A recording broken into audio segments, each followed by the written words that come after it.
Shalom. All praises, glory, and honor to Yahweh Bahashem Yahushai Bahashem HaKodesh, and double honors unto the apostles and elders of GMS, or the true leaders of Israel today, and salutations to all of the Akim who do this work in truth and sincerity, who risking their lives and their freedom to do so, as well as the scattered Israelites who come looking like the heathen but are not, by way of their forefathers' seeds who are Israelite men. The true name of the Most High is Yahweh, and his son's name is Yahushai, and the Lord's holy chosen people are the so-called Negroes, Latinos, and Native Americans, as well the ones who suffer under the curses in the book of Deuteronomy. My name is Akalia, and this video is about Revelation chapter 17 and verse 16, which is about America's allies, NATO and the EU, turning against her and aiding in her destruction.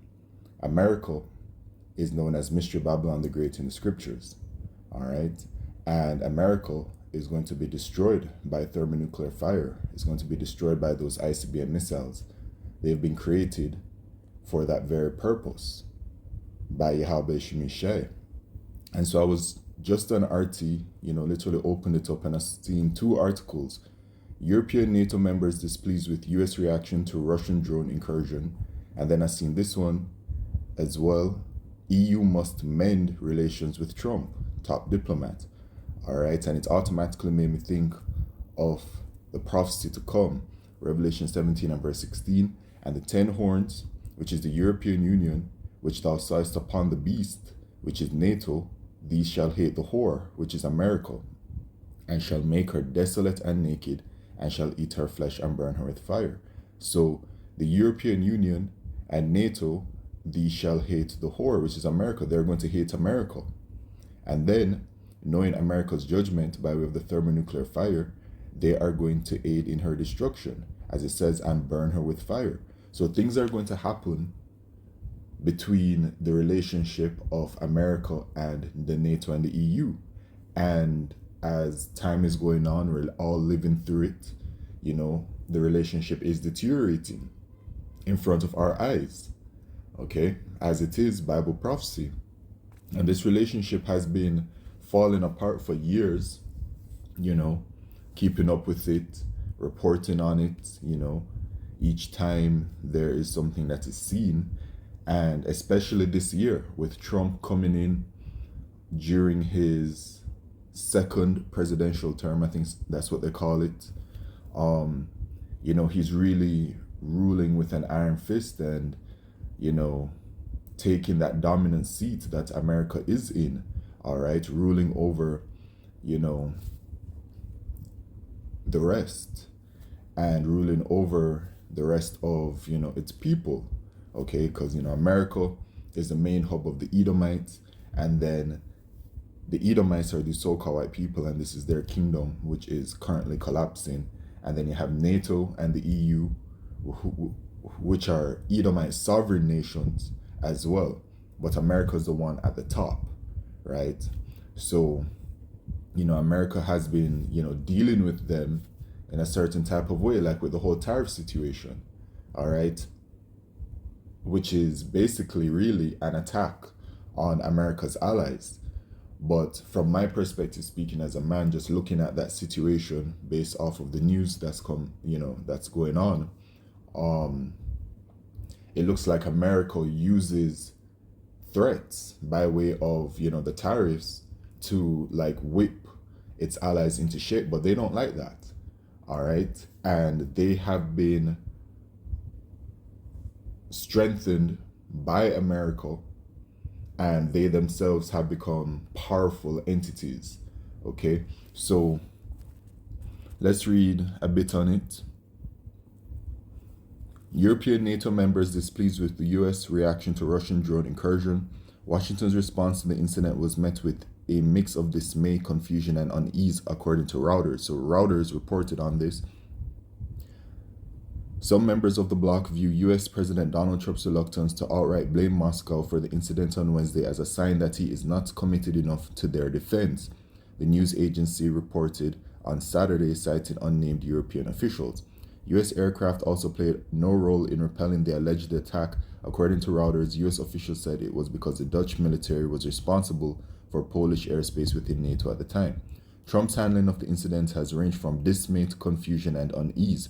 Reuters said. A German official told the news agency that European NATO members cannot rely on anything with the Trump administration. This is the fracturing of the relationship.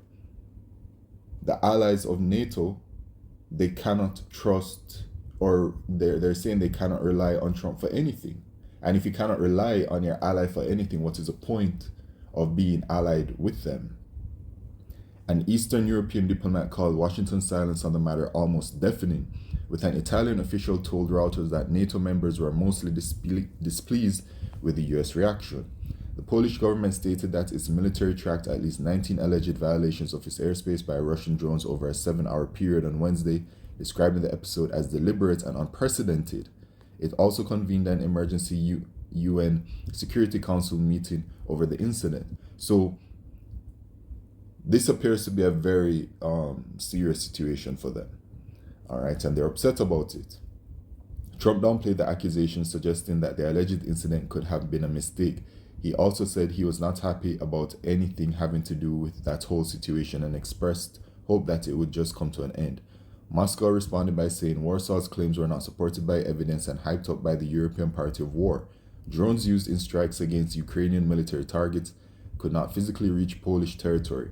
Russia's envoy to the United Nations, Vasily Nebenzia, said European leaders, including French President Emmanuel Macron and European Commission Chief Ursula von der Leyen, condemned the alleged incursion as reckless and expressed solidarity with Poland. All right, so NATO and the EU, they're strong together, right? They're standing with one another, and then you can see America on the outskirts. Trump is that representation of America. He's the the puppet set up there, right, to be the face of America, to appear as the one that are doing all these things, and he's the representation of America. So you can see the relationship is deteriorating, and the whole sanctions and stuff, that has been a big hit on the relationship. And then there were just a few months ago, because the time is going by so quickly this year, it's already September. A few months ago, there was a whole situation with the peace talks between Ukraine and Russia, and America intentionally left out her allies, NATO and the EU, and they were very upset about that, where they were talking about, like, how an article came out where the EU and NATO decided then, seen as that they're not going to be a part of those kinds of talks, that they're no longer going to share certain intelligence reports with America. All right, this is all just the breaking down of the relationship, where eventually it's going to head to this prophecy in Revelation chapter 17 verse 16, where the 10 horns which thou sawest upon the beast, thee shall hate the whore, all right, and shall burn her with flesh. They're going to aid in her destruction, right? Because World War III is on the table. That is Bible prophecy, Revelation 11 and verse 14. The second woe is past, talking about World War II, and behold, the third will cometh quickly, which is World War III. So it is going to be at the end of World War III, when the missiles are shot, right? America's enemies are going to shoot them at her, and then her allies as well, NATO and the EU, are going to shoot them at her. So things are going to have to get really bad for this to occur. All right, when exactly the official, breaking apart of the NATO and the EU is going to happen, we'll have to wait and see. What we do know from the prophecy is that at the end of World War III, when the missiles are shot, NATO and the EU are going to aid in the destruction of America. All right, so the other article that they have up is the EU, European Union, must mend relations with Trump, top diplomat. And why must it mend relations? Well, because relations are fractured right now.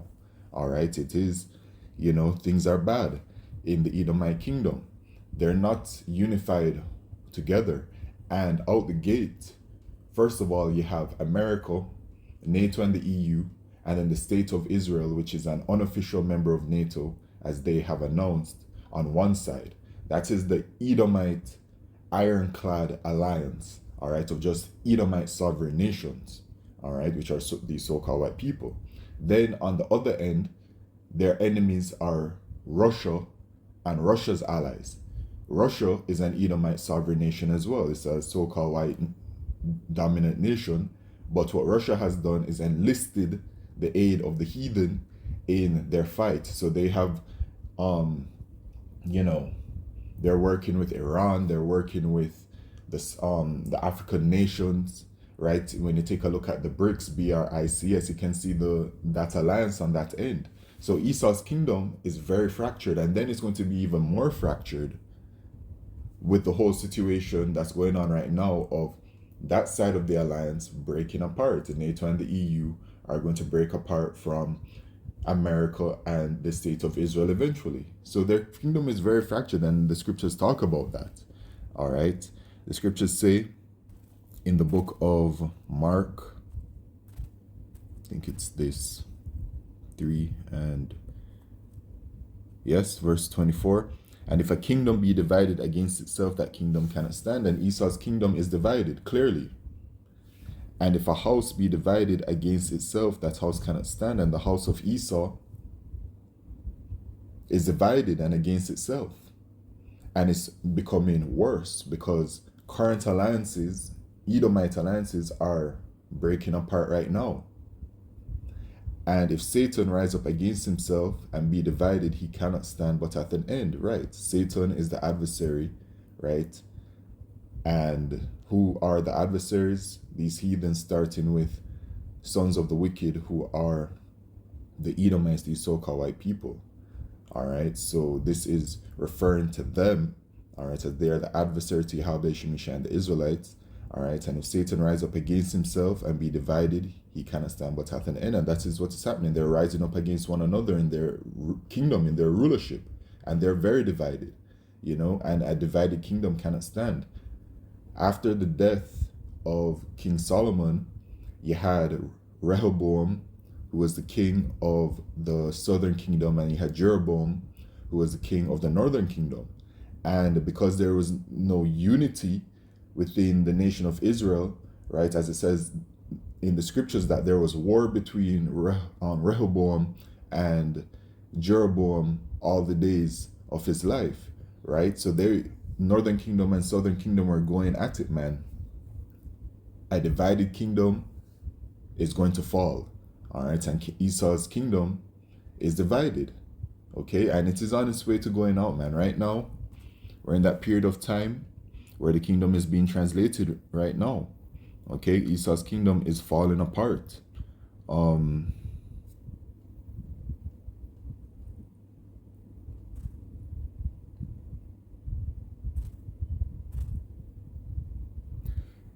Ecclesiasticus chapter 10 and verse 8, because of unrighteous dealings, injuries, and riches got by deceit, the kingdom is translated from one people to another. So the kingdom is being translated, right? And as it says, Esau is the end of the world and Jacob is the beginning of it that followeth. So the end of their kingdom is the beginning of our kingdom, right? And it also lets us know why. And I mean, Esau has unrighteous dealings, injuries, and riches got by deceit. All right, they're going to lose their kingdom. It's a kingdom that has been built on wickedness. It's a kingdom that's always had an expiry date.